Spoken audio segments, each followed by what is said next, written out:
না। Good morning, কেমন আছেন? আমার নতুন আর একটা ব্লগে আপনাদের স্বাগত জানাই। তো আজকে বুধবার আর এখন বাজে 8:30 সকাল। তো সকাল সকাল উঠে আমার সবজিপাতি সব কাটা হয়ে গেছে আর এখন 8:30 বাজে বললাম। তো আর দেরি করলে হবে না, মামাম স্কুলে যাবে, রান্নাটা বসিয়ে দিতে হবে। তো মাছগুলো বরফ থেকে ছাড়েইনি, তো বেঁকে বেঁকে আছে। আর এখানে চাউমিন করব বলে সবজি কেটেছি আর ওই পেঁয়াজকালি আলু আর পেঁয়াজ দিয়ে ওই বাপদা মাছগুলো করব। তো এই মাছগুলো খুব ফাটে ভাজতে গেলেই, যে এখানে মনে হয় যুদ্ধ চলছে ভিতরে। তো তেল মাখিয়ে নিয়েছিলাম একটু, তাও ফাটে। আর টিফিনটা ধোবো, তারপর আজকে টিফিনে ওকে চাউমিন বানিয়ে দেবো, ওই জন্য সবজি কেটে রেখেছিলাম, গাজর আলু বিনস এগুলো দিয়ে একটু সবজি দিয়ে আর যতটা কম তেল দেওয়া যায় কম তেল দিয়ে বানিয়ে দেবো। তো এই যে এখানে টিফিন রেডি। টিফিনে একটুখানি কলা আর লেবু দিয়েছি, ফলটা রোজই দিই, খেলে খায় না তো বাড়ি এসে খায়, রোজ খেতে পারে না। তো এই যে এখানে চাউমিন দিয়ে দিলাম, ফল টিফিন রেডি। এবার আমি আবার রেডি হব, এই যে রেডি হয়ে গেছি, মাম্মামকে স্কুলে দিতে যাব। তো মাম্মামও এখানে রেডি হয়ে গেছে, ওকে রেডি করে আমি রেডি হই, টোটোর জন্য অপেক্ষা করছি। আর এখানে এই গাছটা আমাকে এনে দিয়েছে, তো আমার খুব ভালো লাগে গাছ, ওই জন্য এনে দিয়েছে। আর আবার বাড়ি ফিরে আসছি মাম্মামকে দিয়ে স্কুলে, সঙ্গে সঙ্গে দিয়েই বাড়ি ফিরে আসি। আবার বাড়ি এসে এই যে আবার রান্নাঘরে কিছু কাজ বাকি। এখানে একটা তরকারি, শিম, তারপর ওই ওলকপি দিয়ে আলু দিয়ে বেগুন দিয়ে একটা তরকারি করব চিংড়ি মাছ দিয়ে, ওইটাই করতে এসছি এখানে। তো আমার মতো এরকম কে কে কার কার জীবন। তো এই জীবনে আমি বেশ খুশি, আমার কোনো অভিযোগ নেই, কিচ্ছু নেই। কারণ যখন মনে হয় আমি খুব কষ্ট হয়, যখন খারাপ লাগে, তখন তখন মনে হয় যে আমার কাছের মানুষগুলো সুস্থ আছে, ভালো আছে, এটাই অনেক।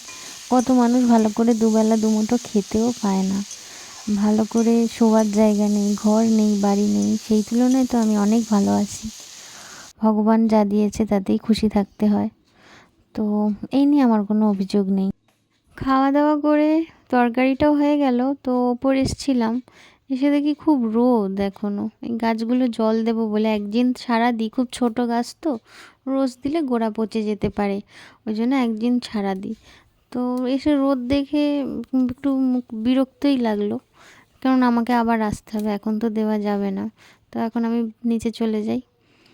তো আবার এসেছি চান টান করে একা চোটে, আর ঘরে যাইনি, একা চোটে ছাদে এসেছি। আর এই ফুলগুলো দেখুন কত সুন্দর এখনই ফুটেছে।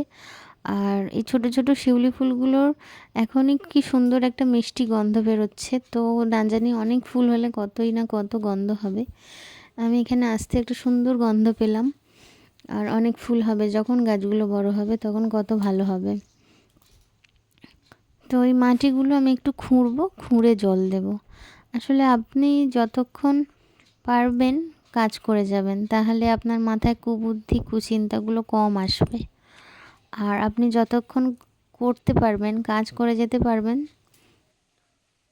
তো আপনি যতক্ষণ কিছু করতে পারবেন, যতদিন আপনি মানুষকে দিতে পারবেন আপনার লেবার, আপনার সময়, সব কিছু যখন দিতে পারবেন, আপনার পরিশ্রম দিতে পারবেন, ততদিন কিন্তু আপনি ভালো, আপনি মূল্যবান।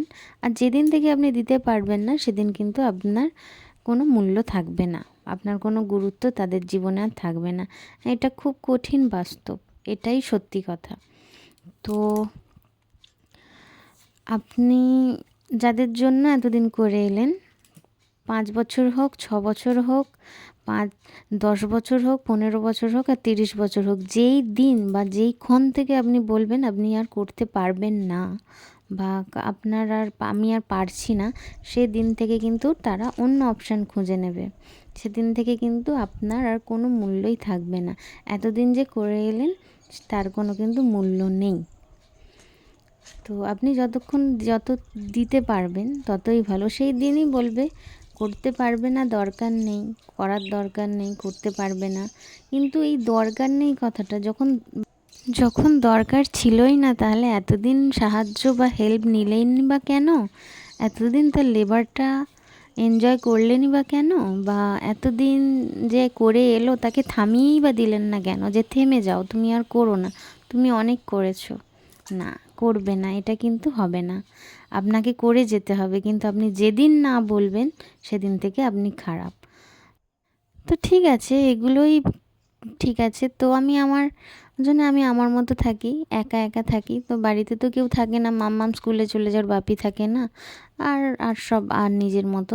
তো আমি সবার জন্য রান্নাবান্না, আমার যেটা কাজ আমি রান্নাবান্না করি, করে তারপর একটু নিজের মতো থাকি। হয় ভিডিও এডিটিং করি, না তো মিনি কিচেনের ভিডিও করি, না তো এই গাছপালা নিয়ে থাকি। সেই লোকের সাথে কথা বললেই সমালোচনা করার সুযোগটা পেয়ে যায় তারা। তো কারোর কাছে আপনি হয়তো রাগী, কারোর কাছে বদমেজাজি, অহংকারী, স্বার্থপর, আবার কারোর কাছে আপনিই তার সবটুকু। তো আসলে আপনি কোনোটাই নয় এর মধ্যে। আপনি যে ডিজার্ভ করে, যে যেমন আপনার কাছ থেকে তার নিজের ব্যবহারের দ্বারা যেগুলো অর্জন করে সেগুলোই আপনি ফিরিয়ে দেন। যে যেমন তার সাথে তেমনই ব্যবহার করুন। হ্যাঁ, এটা অভদ্রতা নয়, প্রয়োজনীয়তা। কারণ যারা অভদ্রতা করে তারা সেই অভদ্রতা ফিরে পেলে ঠিক কেমন লাগে এটা বোঝা উচিত। তো অনেক ভারী ভারী কথা বলে ফেললাম এখন সন্ধেবেলা। তো এই যে দেখে বুঝতে পারছেন চিলি চিকেন করব। পকোড়াগুলো একটু, চিকেনগুলো পকোড়া নয়, পকোড়ার মতো করে চিকেনগুলো ভেজে নিলাম, তারপর গ্রেভি করে নিলাম, মানে ঘরোয়া টাইপের। আর ওর বাবি খুব খেতে ভালোবাসে চিকেন, চিলি চিকেন। আমার অতটা পছন্দ হয় না। আর এখানে ওর কবিতা বলার ইচ্ছা হয়েছে এখন রাত্রিবেলা। তো টাটা, সবাই ভালো থাকবেন, সুস্থ থাকবেন।